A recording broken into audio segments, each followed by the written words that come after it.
আসসালামু আলাইকুম ওয়া রাহমাতুল্লাহি ওয়া বারাকাতুহু। আলহামদুলিল্লাহ ওয়া শুকরুলিল্লাহ ওয়া সলাতু ওয়া সালামু আলা রাসূলিল্লাহ। প্রিয় দেশবাসী, সবাইকে জানাই পবিত্র রবিউল আউয়াল শরীফের শুভেচ্ছা, ঈদ মোবারক। ভালো করেই আমরা জানি মহাপবিত্র রবিউল আউয়াল শরীফ আমাদের মাঝে তাশরীফ নিয়েছে। এই রবিউল আউয়াল শরীফের 12 তারিখে আল্লাহ পাকের হাবিব রহমতুল্লিল আলমিন শুভাগমন করেছেন। আল্লাহর হাবিবের শুভাগমনে আল্লাহ তাআলা কোরআনে কারীমে ইরশাদ করেছেন, বিসমিল্লাহির রহমানির রহিম, কুল বিফাদলিল্লাহি ওয়া বিরহমাতিহি ফাবিযালিকা ফালইফরাহু হুয়া খায়রুম মিম্মা ইয়াজমাউন। কোরআনে কারীমে আল্লাহর নেয়ামত, আল্লাহর রহমত প্রাপ্তিতে আল্লাহ পাকের হুকুম হচ্ছে ফালইফরাহু, আনন্দ উদযাপন করা।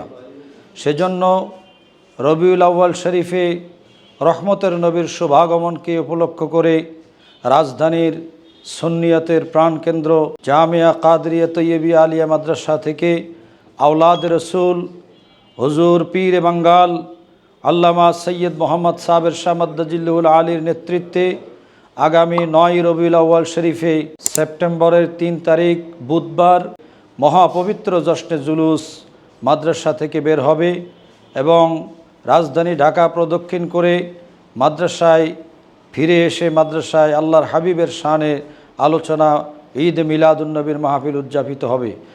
উক্ত মাহফিলে সবাইকে আসার জন্য, শরীক হওয়ার জন্য আমরা আহ্বান জানাচ্ছি। সবার উপস্থিতি একান্ত কাম্য। আল্লাহ সবাইকে সুস্থ রাখুন, ভালো রাখুন।